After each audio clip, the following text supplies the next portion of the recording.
So Dr. Colosi is an associate professor of philosophy at Salve, Regina University. Before coming to Salve Regina, he's taught moral theology at St. Charles Borromeo Seminary in Pennsylvania and philosophy for Franciscan University at their program in Gaming, Austria. He received his doctorate in philosophy from the International Academy of Philosophy in the Principality of Liechtenstein, a master's in Franciscan Studies from St. Bonaventure University, and a bachelor's in mathematics from Franciscan University. Dr. Colosi is the co-founder and co-organizer of a series of international symposia on St. John Paul II's Theology of the Body, which has been in Austria, Ireland, England, Portugal, and the Netherlands. As an associate member of the Catholic Medical Association, Dr. Colosi has written and presented on topics of medical ethics from a Catholic perspective at their annual summer program for medical students and residents and in their various publications. He also has a website where you can find his articles and audio and video presentations. And it's on your handout. It's peterjcolosi.com. It's at the top there. Most especially, Dr. Colosi is a member of our parish and a member of our pro-life committee. And we are so honored and blessed to have him speak to us tonight. So let's welcome Dr. Peter Colosi.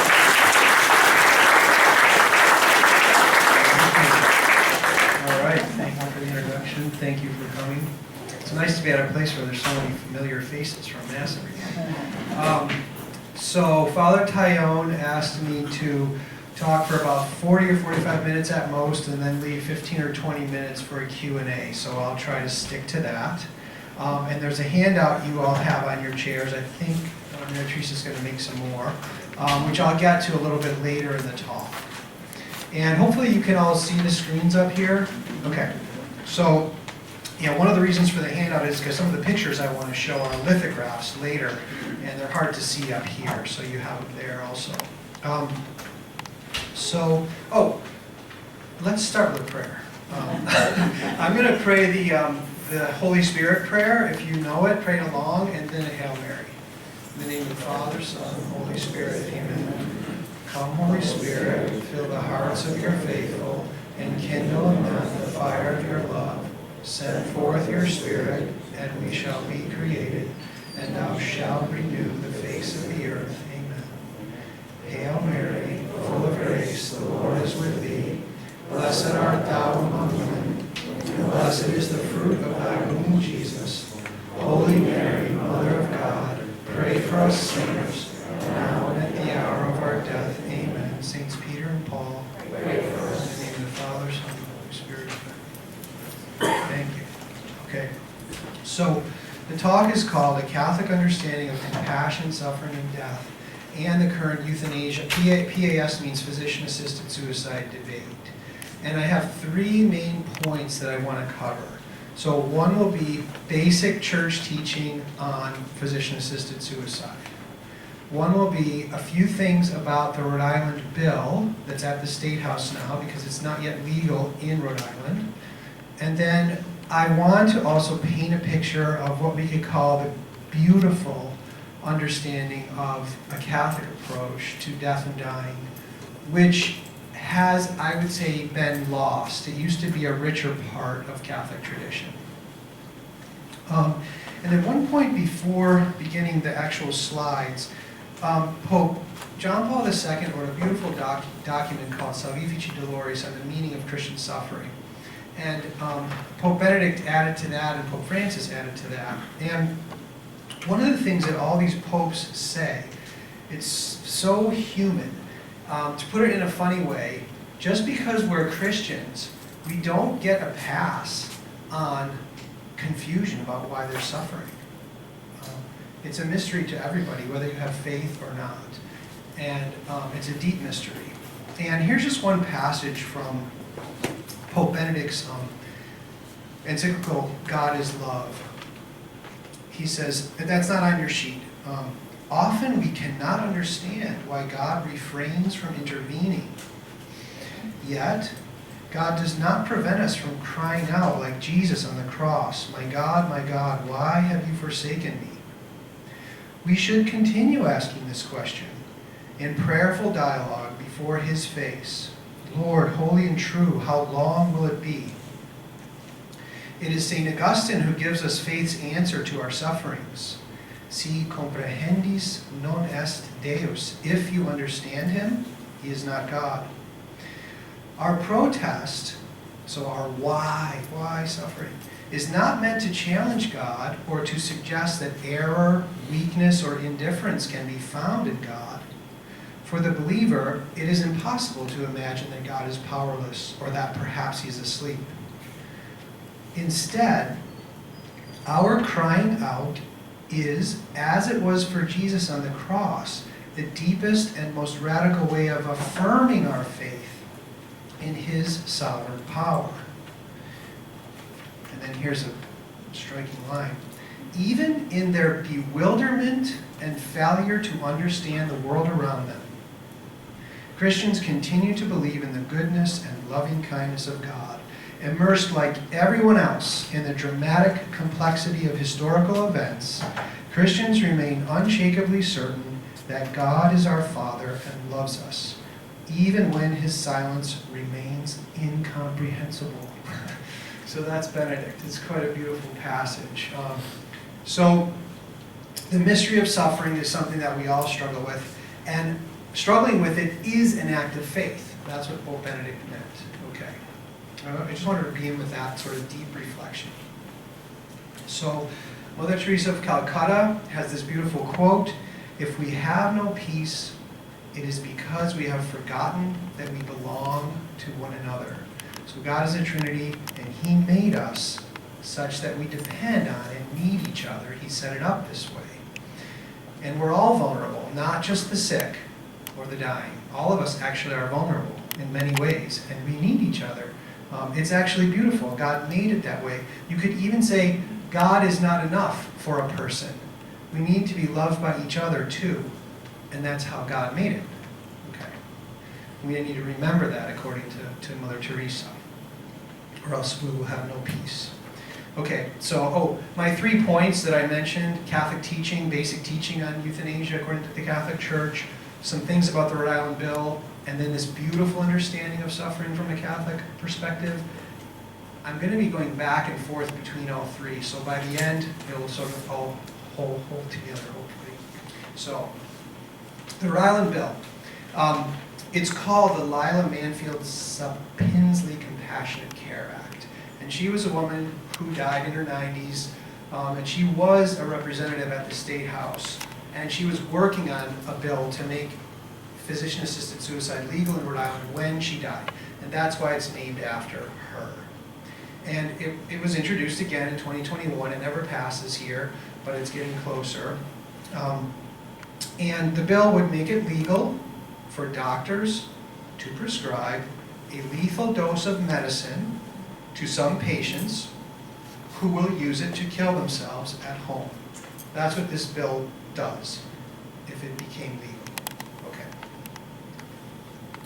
So, one foundational question. Is the sick or dying person placed at the center of attention, or is the sick or dying person abandoned, isolated, and ignored? That's like the core question. In some societies, the sick are in the center of attention. In other, they are abandoned, isolated, and ignored. Another basic distinction. There are two basic causes of death, big categories. A natural death or being killed. Those are different. Examples of a natural death are dying of old age, organ failure, illness, disease, a true accident. Those are all natural deaths. Death by being killed is one person killing another person, like murder, or someone killing themselves, like suicide. So there's a natural death, and there's death by being killed. In this debate, I'm going to define those two terms, euthanasia and PAS, in a second, more specifically. In this debate, both sides, so people who are in favor of legalizing euthanasia and people who are against it, they both agree that euthanasia and physician-assisted suicide are death by killing. They both agree on that. One is saying, yeah, that's what we want to do, kill people who are sick. And the other is saying, no, you shouldn't do that. So they agree that it's killing on purpose, okay?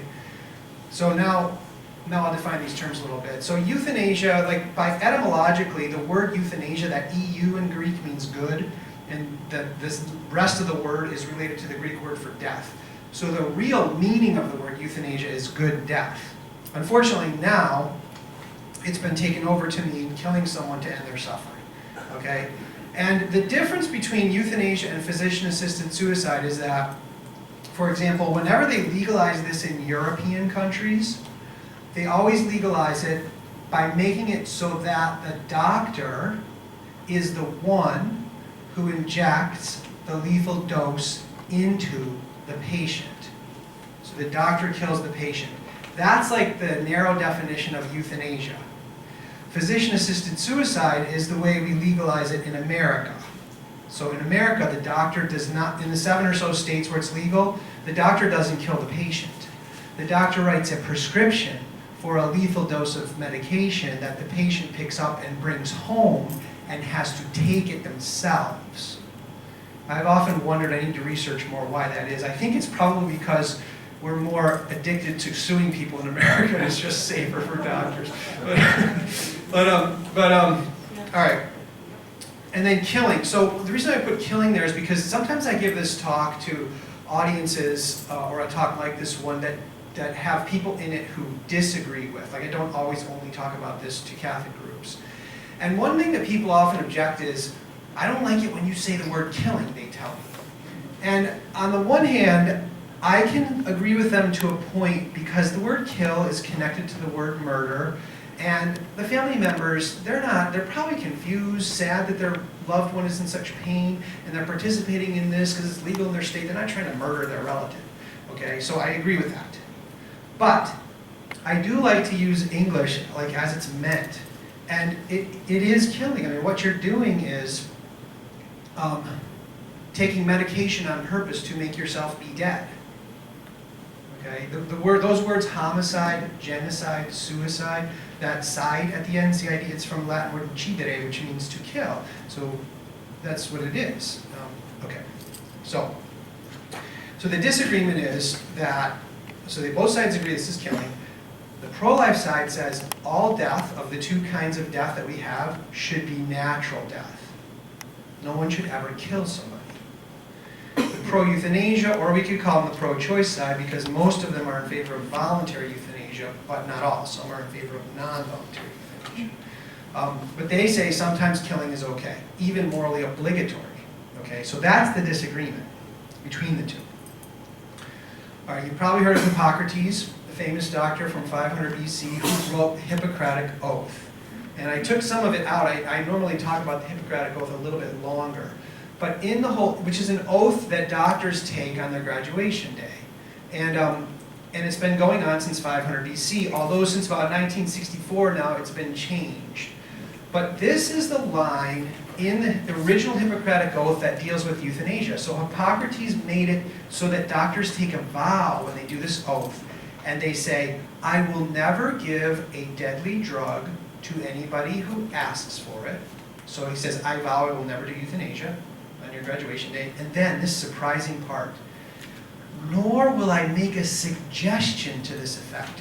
So Hippocrates built into his oath that the doctor vowed he would never even suggest that someone consider killing themselves. He was horrified at the thought. And I want us to remember that suggestion part and come back later to think about it some more. Okay, a little bit deeper into the definition of euthanasia.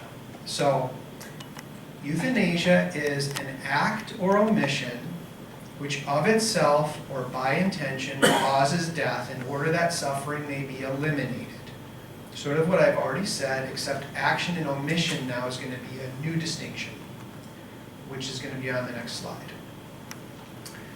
Euthanasia's terms of reference are to be found in the intention of the will, and there's actually two intentions in the people's will who are participating in it. One is a good intention, one is a bad intention. The good intention is just plain the desire to relieve suffering. Wanting someone not to be in pain, that's a good intention, okay? But then wanting to kill them, that's a bad intention, according to our Catholic teachings, okay? And then the methods used. So typically in America, the method is a large number of pills that the person has to take apart and put in water and stir up and drink. Okay, you might remember these two people, these two women, okay? So there's two ways to perform euthanasia. So this is going to be the action-omission distinction that I just had on the last slide. So the first one is Brittany Menard, and she died November 1st, 2014, and this was euthanasia by action. So she was a California woman who had a brain tumor, and the doctors gave her a 6-month prognosis, and it was illegal in California, so she went to Oregon and committed physician-assisted suicide, got her prescription, and her mother and her husband, she was married, totally approved and went with her, and we're not judging their hearts, I'm just explaining the thing. Many people with the same disease she had wrote letters to her, public letters, including, to my great surprise, at the time I was teaching at St. Charles Borromeo, and there was a seminarian there who's now a priest, Philip Johnson, I think he's in North Carolina. He has the exact same disease as her, and he wrote this letter, and it got picked up by Time magazine begging her not to do it.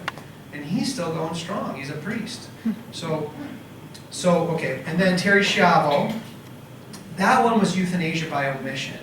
So she was not dying. The most important thing to remember about the Terry Schiavo case is that Terry Schiavo was not dying. She wasn't dying. She was very sick, but she wasn't dying. Her family just wanted to bring her home and care for her.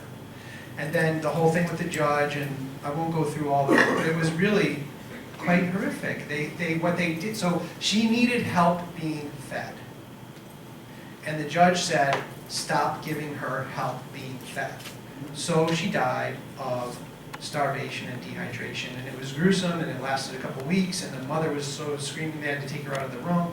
And so that's euthanasia by omission. And there are laws, which I'm going to talk about later, but there are laws in every state called, these laws like, what do they call that?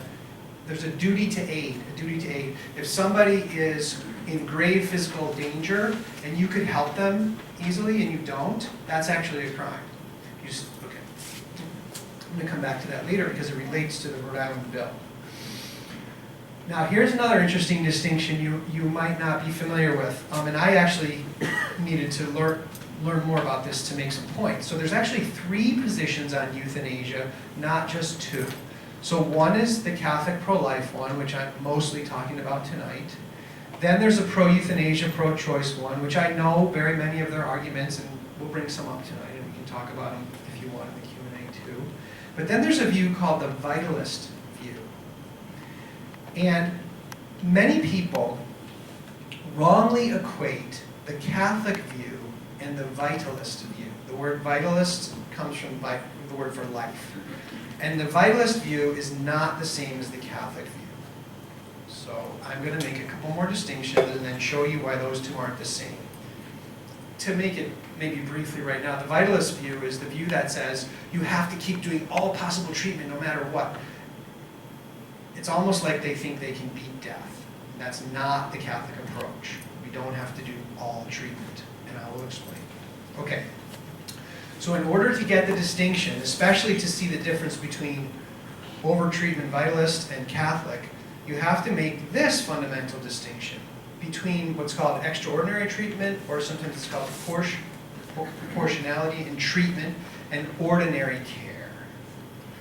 So extraordinary treatment is medical treatment, and if it's removed, some disease will kill the patient. So they actually are dying of something. I try, when I first introduce this distinction in my classes, to just use really clear examples, even though sometimes in real life it's fuzzier. So let's say there's a patient who has cancer, and they try one round of chemotherapy, and the cancer wins and comes back stronger. Then, doctors have other protocols, or you could even say recipes, and they say, well, I have another one we could try. And then the patient can say, okay, I'd like to try that one. And let's say the cancer comes back again. Then you realize, okay, wait a minute, the chemo isn't working. Then you realize, so I have the word futility there. There's one definition and two definitions of futility. The first definition of futility is the one we accept as Catholics. There's a new sad definition of futility, which is not good. The real definition of futility pertains to a treatment which does not achieve its goal. So you can say chemotherapy in the patient I just imagined is futile because it's not beating the cancer. So the treatment is futile. Okay? And so the patient can say, and even if it's still doing a little bit, the patient can still say, no, you know what? I don't want this anymore. That is okay according to Catholic teaching. A vitalist would say, no, you gotta keep 5 rounds. No, that's not the Catholic view. And I'll explain it more in a minute. The second definition of futility, which is a new one, which is sad, it's being used to refer to the patient, not the treatment. So the easiest way to make this point is there's this meaning of futile creeping into medical care, which is medical treatments or care are considered futile when doctors don't want to use them anymore. But it's working. So there's a terrible law in Texas where hospitals can say to families whose patient isn't dying that they have 10 days to find another hospital or we're going to stop. You can look that up, but okay. So, but the true meaning of futile is treatment that doesn't reach its end, and Catholics say you can choose not to go further with that. Ordinary care is medical treatment or basic caregiving. If removed from a patient who is not dying, they will die. So the easiest way to get this point across is, let's say there's somebody who's somewhat disabled or sick, they're not dying, but they can't feed themselves, and they need someone to hand feed them. And you're that person. And you say, I'm not feeding you anymore. And they die of starvation. That would be euthanasia by omission. Because you stop doing an ordinary care which caused the person to die of not a disease, but of starvation. Okay? That is actually how Terry Schiavo died. So when you understand that, now you can understand that distinction, now you can understand the difference between pro-life, pro-choice, and vitalism. And it'll get deeper as we continue. Now here is a very important key question. Is it, and I sort of already talked about it, but we're going to go deeper. Is it morally acceptable to refrain from, so to say no at the beginning of a treatment, or to cease a medical treatment that you've already started? And the Catholic view to that question is, there's 2 parts to it. What's morally obligatory is ordinary and proportionate care. And I'm going to have a whole list of those in a minute. And this is for the doctor and the patient. So that sometimes the patient is going to be tempted not to take ordinary care, and sometimes the doctor is going to be tempted to not want to give it. And here's where this beautiful sacrificial love comes in, which I'll talk about more later. So it would be immoral, like I said before with the feeding, to discontinue nutrition and hydration if they would die by starvation. And we can talk about artificial nutrition and hydration also. But the quick answer is, according to the magisterium, in a country where artificial nutrition and hydration is available, and if there's no other complications and the person is still assimilating food, then it is ordinary care. But Catholics say you may forego extraordinary or disproportionate care. It's morally optional. So in the case of the chemo patient, the extreme example I gave, what the Catholic view says is, it's your choice. You can not have this and prepare to die, or you can choose to have it. And someone might have a good reason. The doctor might say, This third round will give you actually 2 weeks. If you stop now, it'll be 3 days. Maybe the person is waiting for someone to come home. So it's their choice. They could say, I want this. It's going to be hard, but I want it. And someone else could say, no, I'm ready. That's Catholic. Either one. Okay. Why? Why may we forego disproportionate treatment? First reason is no one can avoid death. Everyone will die. Death is the separation of soul and body. And we can talk about that more, what that means more deeply, but it just means the life is gone from the body. But there's whole sections of readings and courses that it's a beautiful topic to talk about. And here's another thought, which gets into the beautiful idea of ars moriendi, that to die, meaning to go through the dying process, it's actually a human act that we have a responsibility to perform well, and we can actually not do that. Some writers say that your death is the most important act you will do in your whole life. Now there are some other ones that might be more important than dying, but it's in the top few, okay? And there's reasons for that, which we will get to. And so what is foregoing treatment in the cases where it's extraordinary? The reason why foregoing extraordinary treatment is not killing is because you don't, A, will to kill yourself, and B, it is the humble acceptance of the presence of death. It's the humble acceptance of the presence of death. That's why it's not killing. And then, of course, entreating to eternal life. And never kill, always care. Okay. Christian hope. Here's a few beautiful, I was sitting in Mass on Sunday, and I was struck this past Sunday. These passages were there in the liturgy. This is from the Book of Wisdom. God did not make death, nor does he rejoice in the destruction of the living, for he fashioned all things that they might have being. So death actually was not part of the original plan. We weren't supposed to die. We weren't supposed to have our soul separate from our body. We're humans. We're not angels. That's actually a mistake many Christians say about people who die. They're an angel now. But that's not correct. We're humans. We're body-soul unities. We're not angels. And we were always meant to be, but original sin means we have to die and have our soul separate from our body for a while. And this was the gospel antiphon. Our Savior Jesus Christ destroyed death and brought life to light through the gospel. And so Christians believe in the resurrection of what? Body. Yes, right, the body. Your body. It'll be in some glorified form, but you will be recognizably you. This is us, okay? All right, back together. It's okay. All right, so that's, all right. Oh, this is a little bit repetition, maybe. Yeah, this is repetition. I'm going to skip this slide to, yeah, it's not causing death, ordinary, yes, this is repetition. I'm going to skip this slide. Okay, bed sore. And you went to the staff and said, why do they have this bed sore? And they said, because we stopped doing the care that makes sure they don't have a bed sore. And you said, why did you stop doing that care? And they said, because of love and compassion for your loved one. That doesn't compute, right?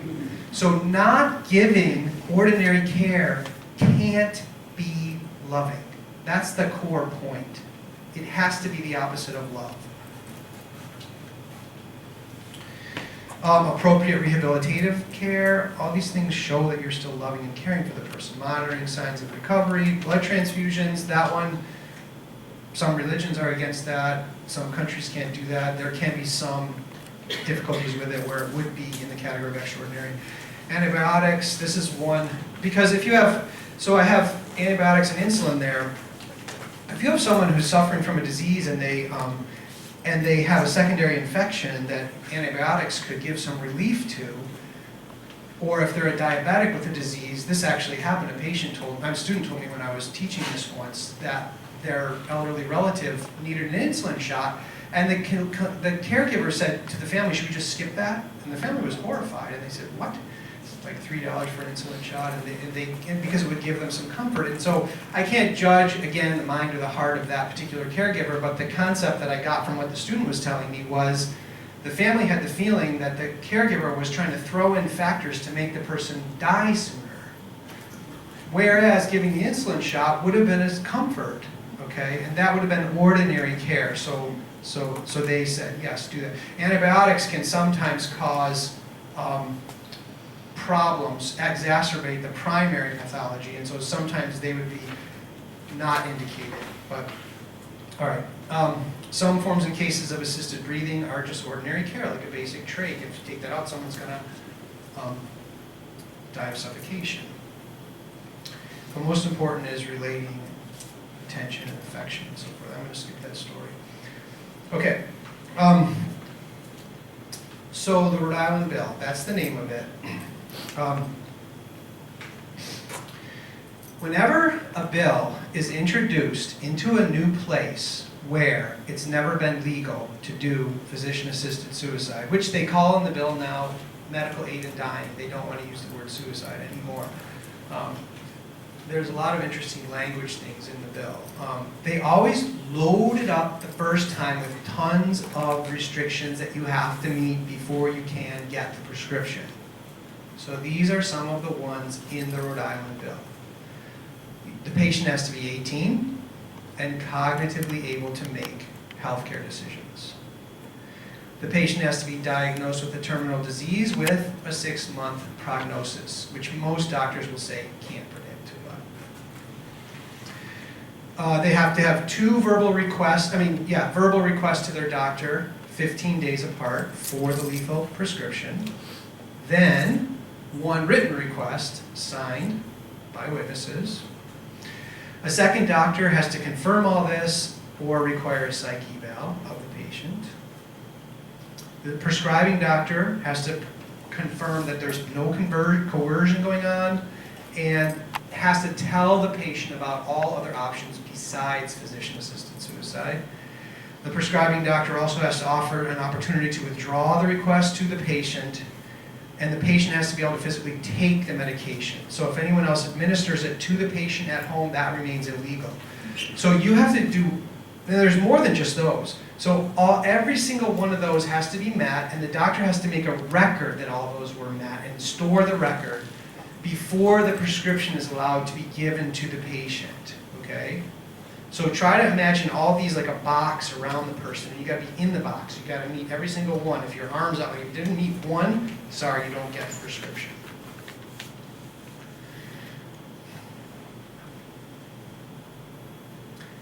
Both sides in this debate claim that they are the compassionate and loving ones. So the Catholic pro-life side say we're the loving ones, and the pro-euthanasia side say we're the loving ones.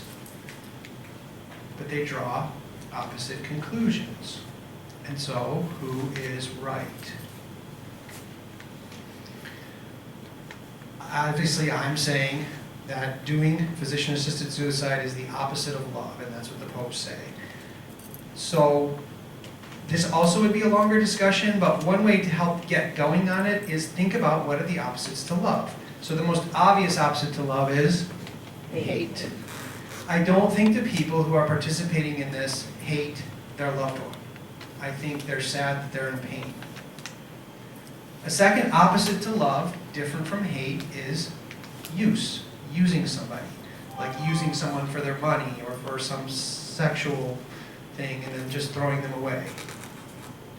I don't think they could. That's another sad point.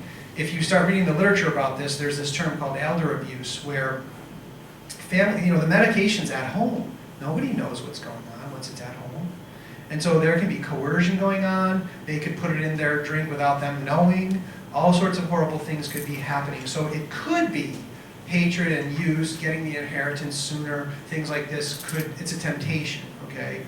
It's one of the arguments of the pro-life side against these bills. But the real opposite to love that I think is intrinsic, because these two aren't intrinsic to participating in physician-assisted suicide.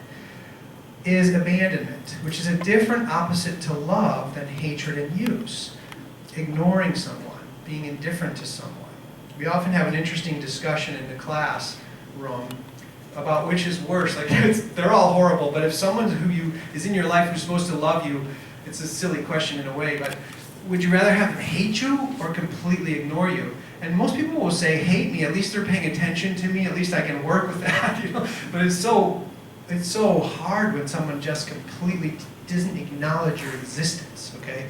And I think the pro-life argument against euthanasia says that we abandon, that's the opposite to love. We abandon the sick when they are most in need of love, and they are most vulnerable.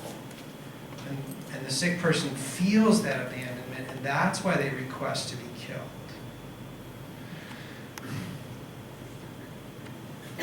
So, just a few more slides here, and then most of them are pictures. So, some quick responses to these bills, and this is the main one. Why that long list of restrictions? Why do they build so many in the first time? It's to get people to vote for it. They want the people to think that it's just going to be a couple people, okay? And when you watch debates, what happens is, and this is sort of a mistake that pro-life people make, the pro-legalization side says, oh, there will be no abuses because we have all these restrictions in. And then usually the pro-life side says, no, but look at the past. Wherever it's legalized, it always spreads. And then they go back and forth. But that argument is based on a false premise. The premise that's false is that the abuse is killing somebody who doesn't meet all the guidelines. But it makes you accept the idea that it's not an abuse to kill someone who does meet all the guidelines. But that is an abuse. To kill that person, that's an abuse. And that is the thing that is the most important point to get.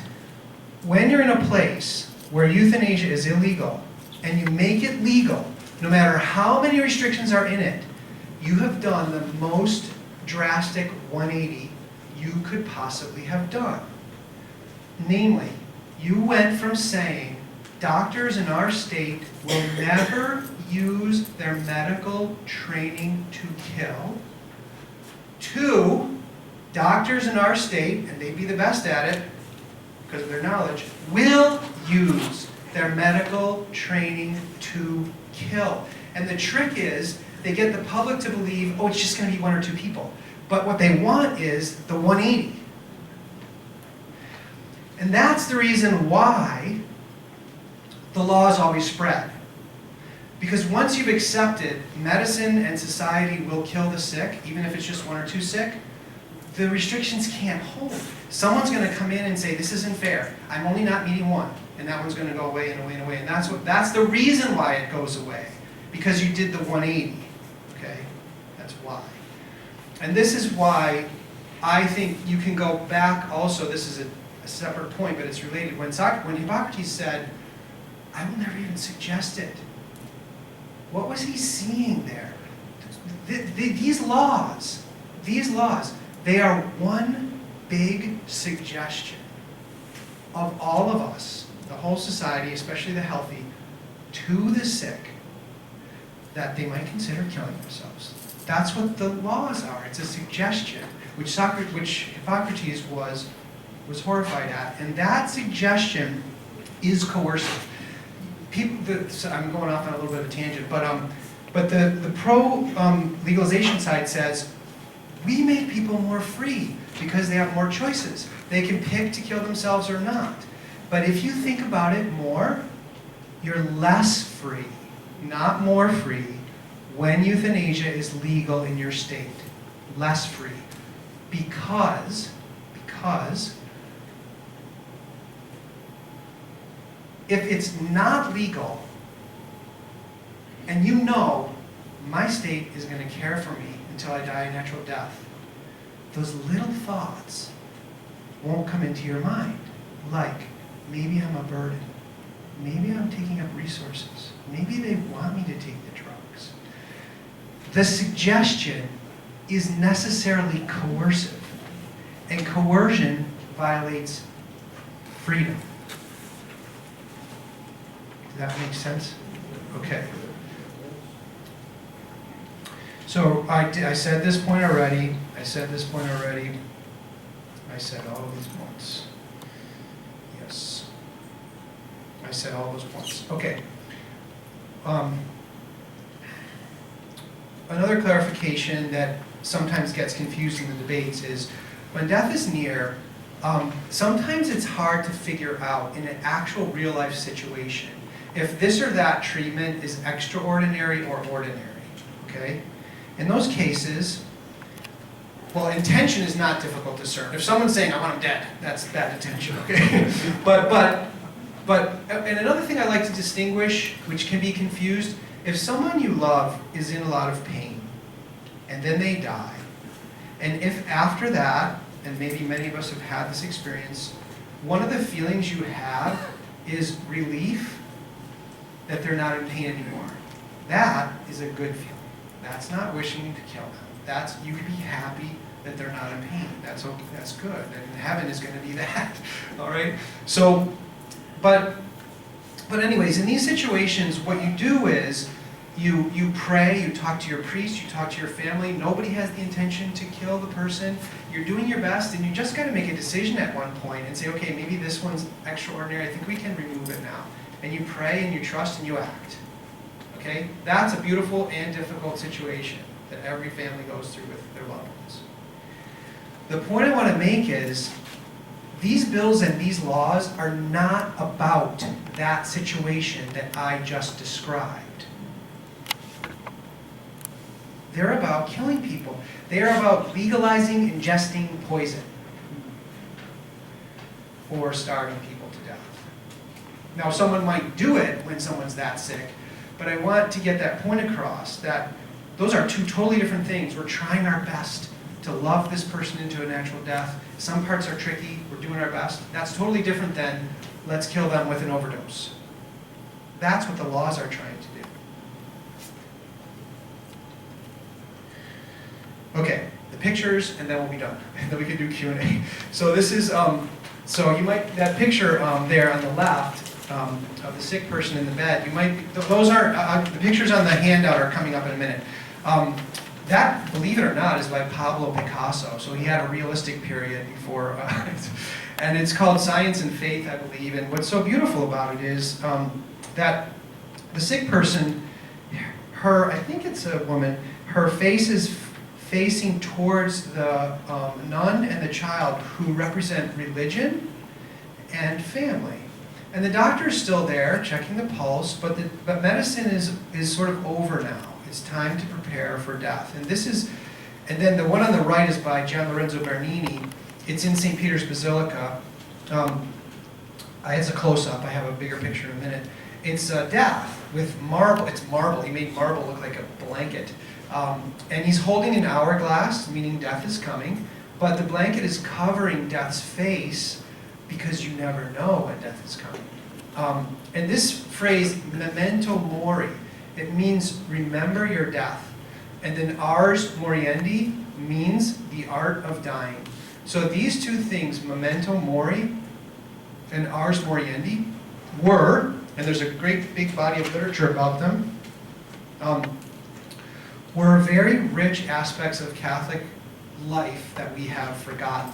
And memento mori means, and this could, if you took this too far, it would get a bit macabre, but thinking once in a while about the fact that you will die. I will die. I don't know when, but it will happen. And once in a while, in a quiet moment, it's good to ponder that, to prepare while you're healthy for your death.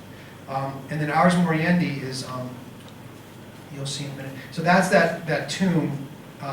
It's a door there. It used to be the sacristy in St. Peter's. Now the sacristy is down a little bit from that. But the Pope would recess out of Mass. Everyone's sort of, he's up there on the papal altar. He's sort of like God. Everyone's singing. And then he goes under death to remind memento mori.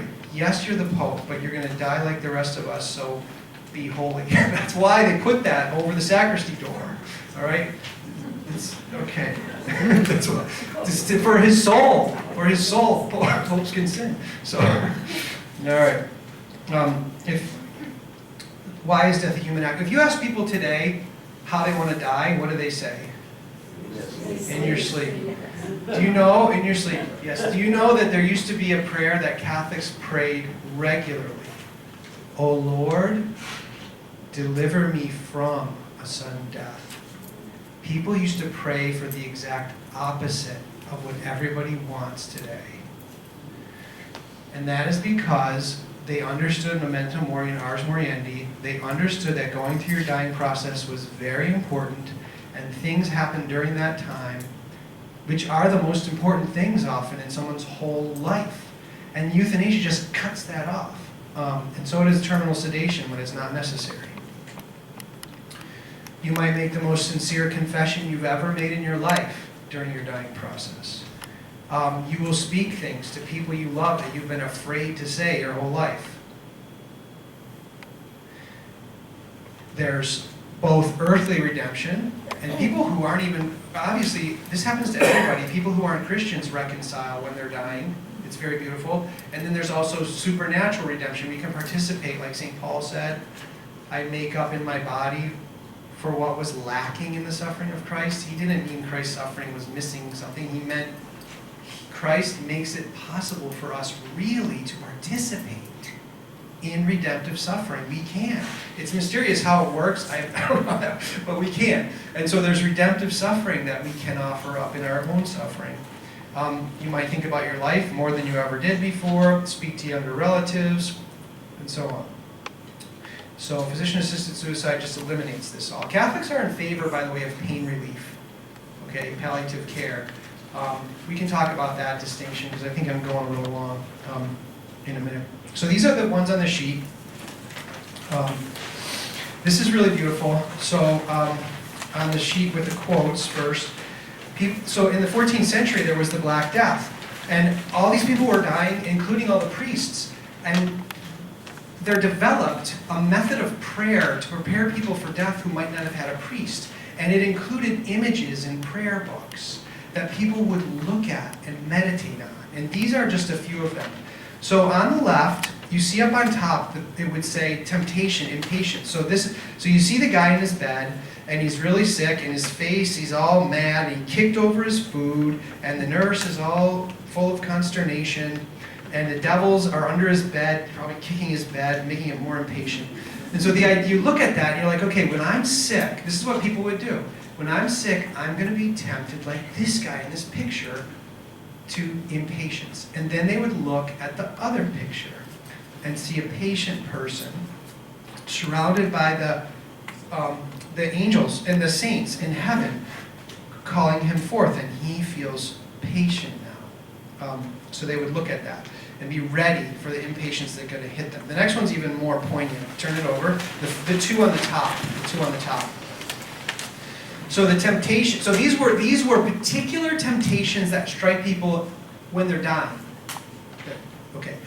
Attachment to worldly goods. So what you see there is the sick man in the bed, and look at all the demons pointing at his house, his barn, his servant, his horse. You're going to lose these. Someone else is going to get them. Yeah. Oh, sorry. Advance, yeah. You're going to lose these. Thank you, Father. You're going to lose these. Someone else is going to get them. And then, and this is quite beautiful, look at the one to the right. The virtue, to contrast attachment, is detachment from worldly goods. And what do you have? No more house, no more barn, no more servant, no more horse, and in place of all those things, naked, on the cross with nothing, is Jesus.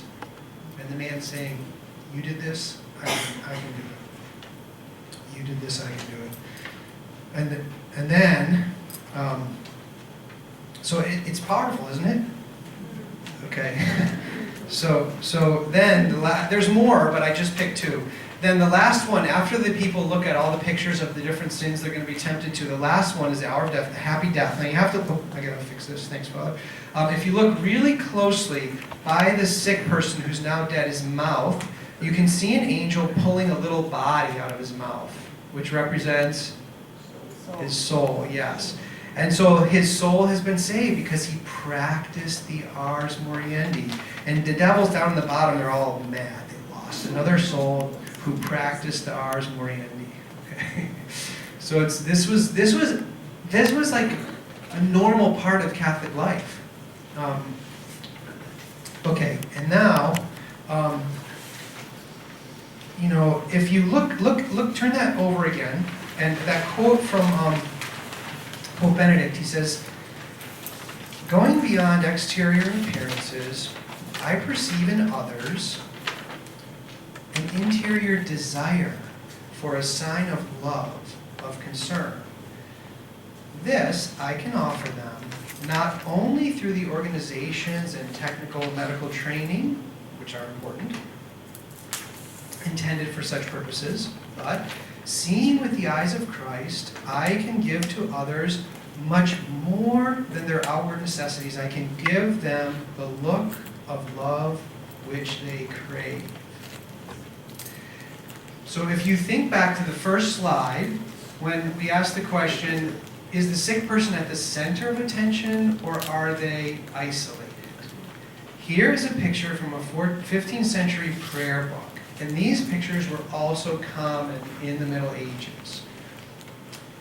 Notice, and they would look at these and prepare for their own death.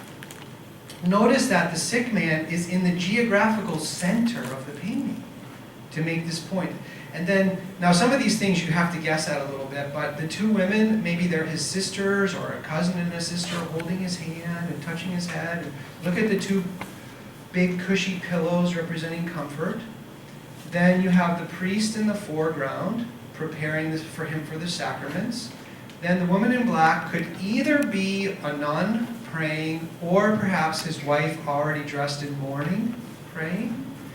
The two men behind the two ladies, probably his friends preparing his will. Up in the back by the window, probably a doctor. It looks like he's checking a urine sample or something. So notice all the people are centered around caring for him and helping him come to. And I was using this picture a number of times. There's only one more picture, then it's the last slide. And I never noticed until a friend of mine, I showed it to her, and she said, "Look at the window." And the window has 3 black panes, I think perhaps representing, it is hard to suffer and die. But that one is open, and there's light back there. And it's like that hope for eternal life in that window. Now, this is the picture I'm going to leave up during the Q&A, but I have one more picture, and I always want to preface this before I show it. And I grabbed it from the internet, and I probably shouldn't even use it, or I should blur the faces. But I am, and I'm sure all of you are, very grateful for modern medicine. I've benefited from it myself, actually greatly. And probably many of you, all of you, and our relatives have. So modern medicine is good, okay? But there are features of it which are missing the dimension I've been trying to get across. And so I think that a picture like this contrasts really starkly with a picture like this. Because there you have someone just all lined up, holding a metal bar, not a hand. It's cold. So we need a balance. We need to keep our modern medicine, but we need also, and there are some people trying to work on making more beautiful hospitals and things like this. Anyways, I've been going too long, so the end.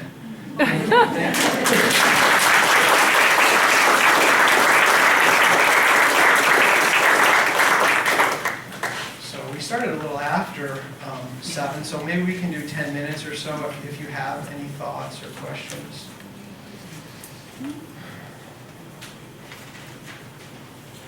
Yes?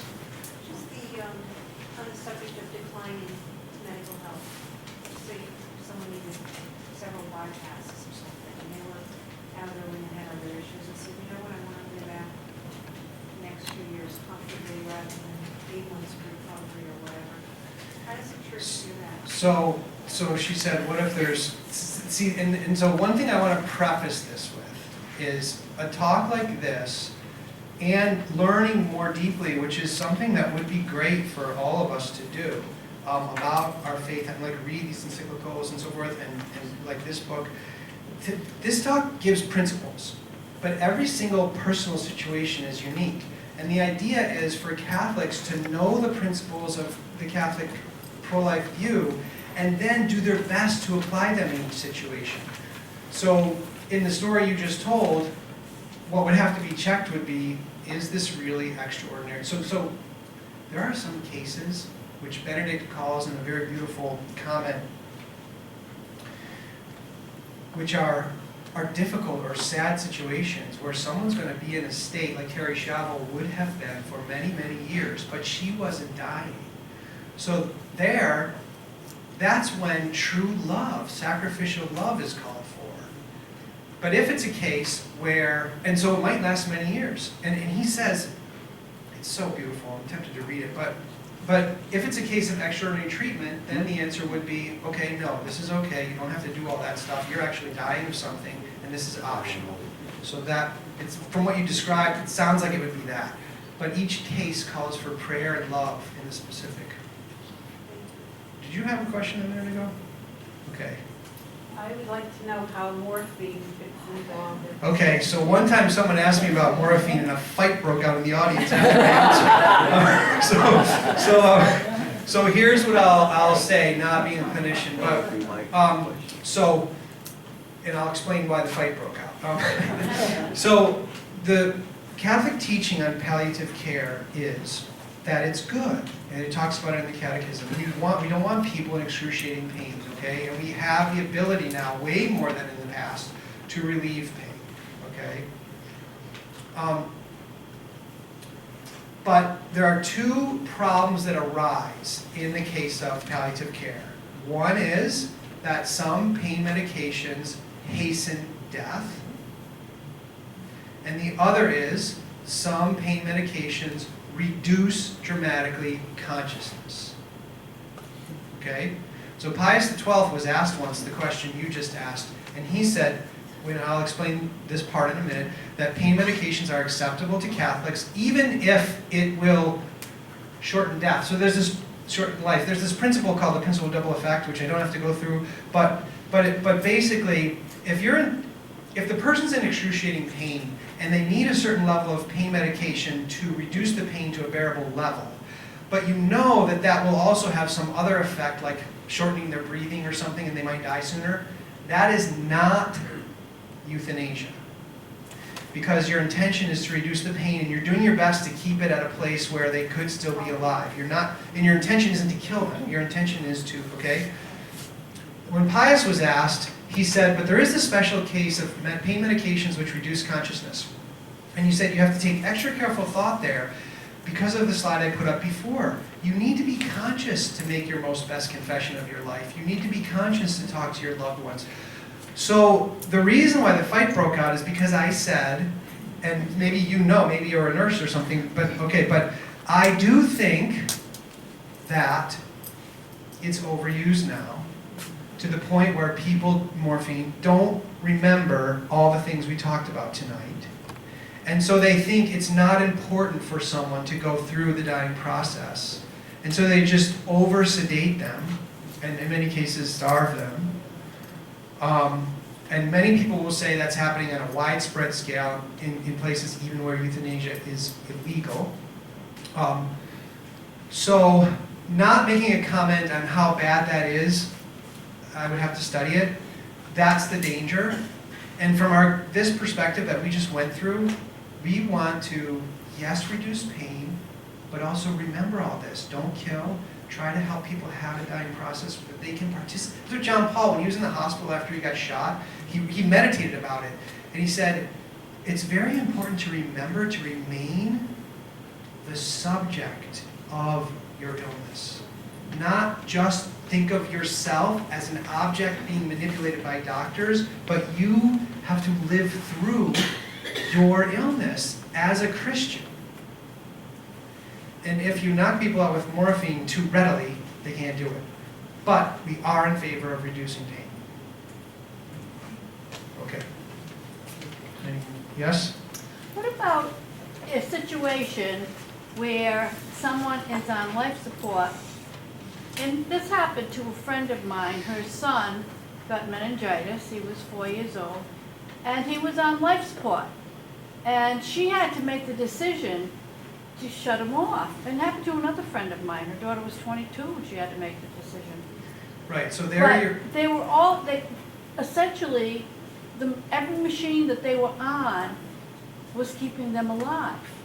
But without any of that, they would have just died. right, You know, they were dead, actually. right.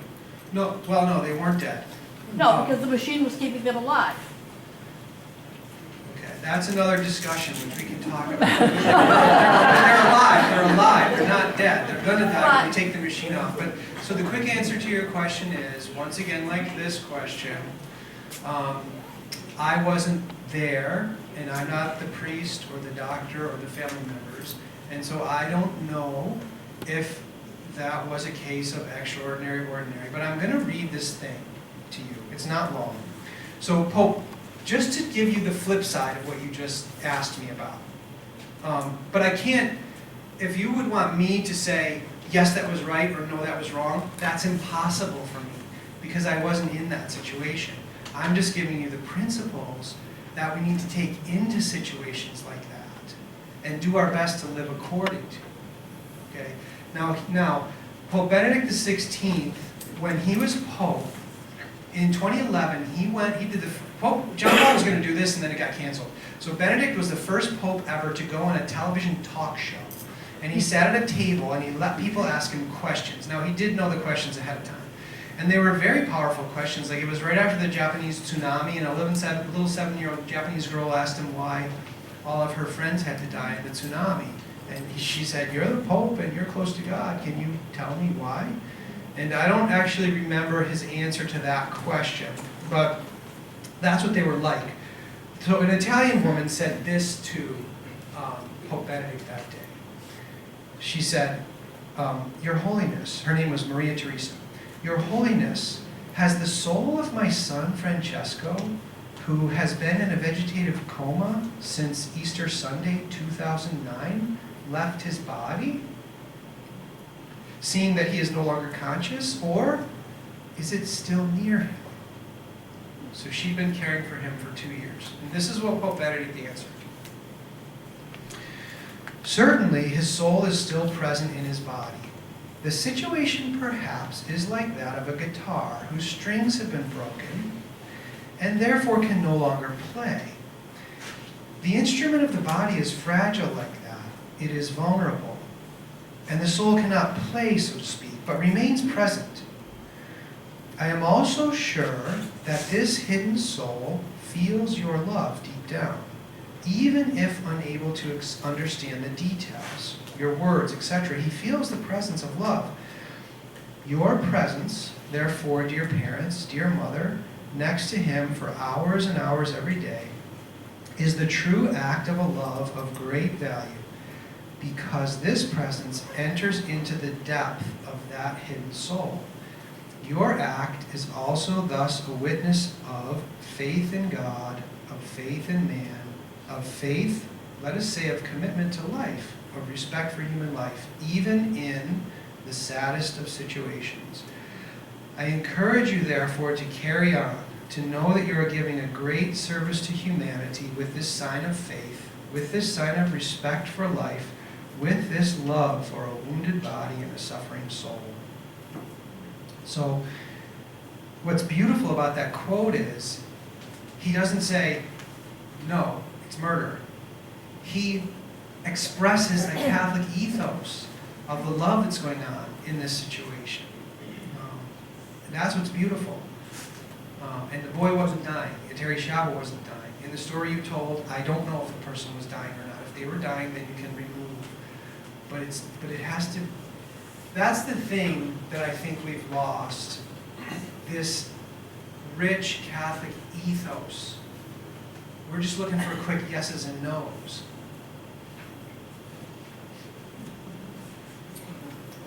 Yes, Denny. So, let me get this straight. That's a good way to start. Let me get this straight. If I say to my kids, or whomever, I don't want, if I'm on these life support machines, pull the plug. Yeah. Am I committing a sin? So, it's the same, you had the same question. All right, I'll answer that this way, okay? And by the way, these are very, like I said at the beginning, the suffering and death is a mystery, and we can't fully penetrate it, especially innocent suffering, which we haven't even answered yet. But on the question of end-of-life decision-making, the conventional wisdom that Catholic thinkers have come up with is that there are two basic types, two big categories of end-of-life documents. One kind, and there's lots of different subcategories of this kind, has all these checkboxes and commands in it. I don't want this, I want this, I don't want this, I want this. Like Post and Most are the most extreme of those. The other kind is a document where you find somebody who you loved, they love you, they know what you think, and it's best if they think what you think. And you give them the power to make decisions for you if you become incapacitated, and it's very important to communicate with this person regularly. And the idea is that they will decide things according to the best of their ability. If you're someone who wants to go through the process as a Catholic, according to what we believe. And so, and then once again, like the other questions, and I'll tell you this too, a lot of people say, I don't want to live like that. But if you write to me, I know you have my email, I'll send you this,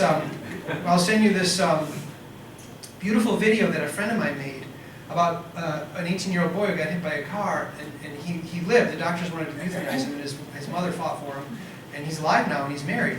And he says, what's interesting, he says, you know, before this happened, I would have said, I don't want to live like this, but now, my accident, he says, is the greatest gift God ever gave me.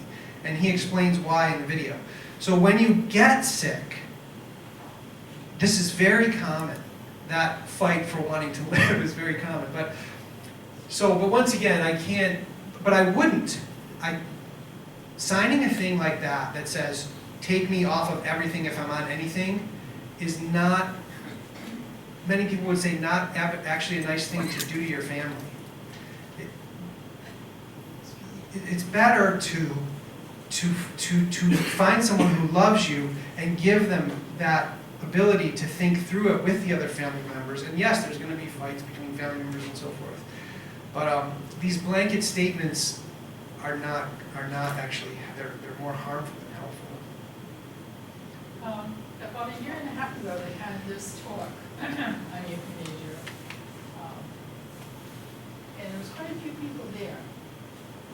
And I can remember wearing a cross, which I never wear, a big cross, which I never wear because it's just to show off.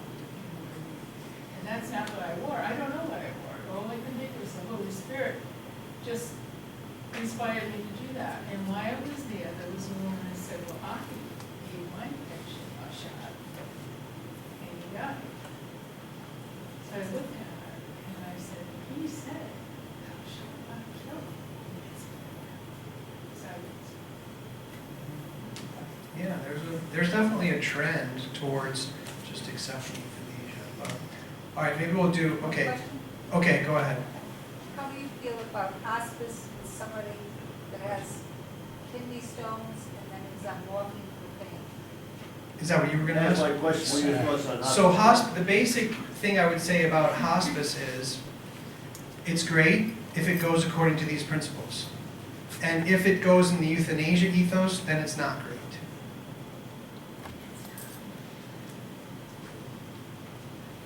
And then each situation would have to be, like I said before, it can't be an easy answer. It has to be thought about, prayed about, talked to the priest, and so on. Yes? So, when my mother was with me and she passed away, I got a form from the U.S. bishops. Oh. And it had, it was a real brief summary of all the principles that you spoke of and all the terminology that you spoke of. And again, they recommend not saying, don't do this, don't do that, just, Right. and having the conversation. so that when you're in that situation, you know what your feels. And also Rhode Island has a good document, you can get it. In fact, a couple of years ago, someone invited me to speak at a parish in Westerly. I can't remember the priest, but I gave a talk sort of like this one.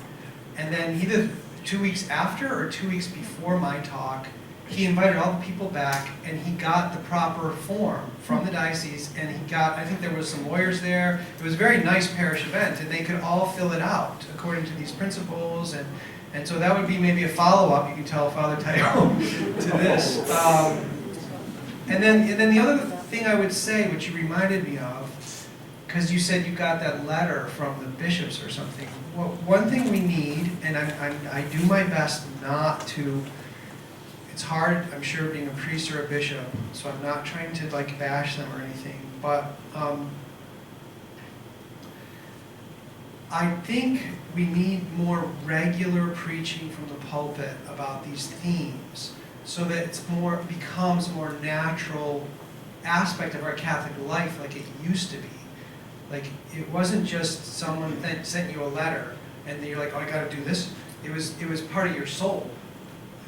And so we need more of this from the pulpit. So, all right, this will be the last one, I think, because I want to honor Father Tyrone's request that I don't go too far over an hour. So last question, yes. So I've been thinking of the Ars Moriendi, and I really just think they're beautiful. And something that it got me thinking about is how someone might want to commit physician-assisted suicide because perhaps they don't want to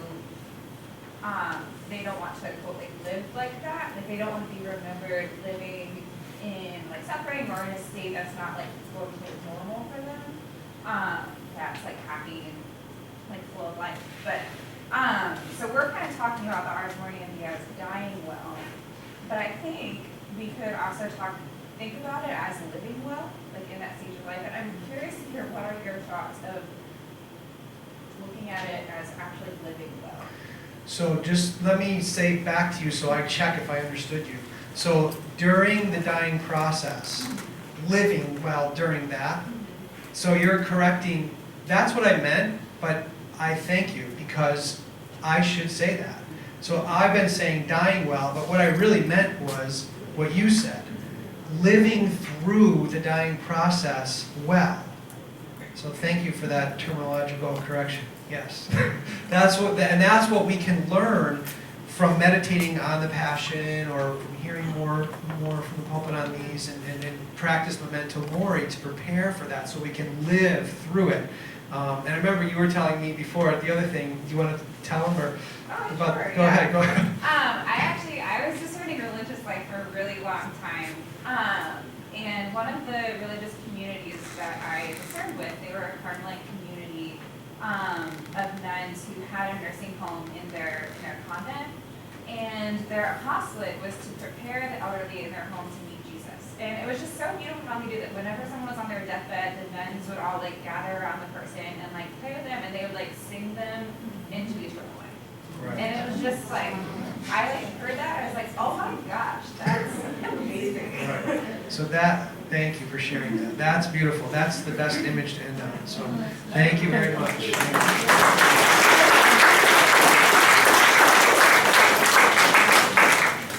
So I do want to thank Dr. Colosi for the beautiful presentation, and you've given us a lot to think about. And I want to thank all of you for coming tonight. This was a beautiful turnout for us, our first talk here. So hopefully we can have Dr. Colosi back again. So stay tuned.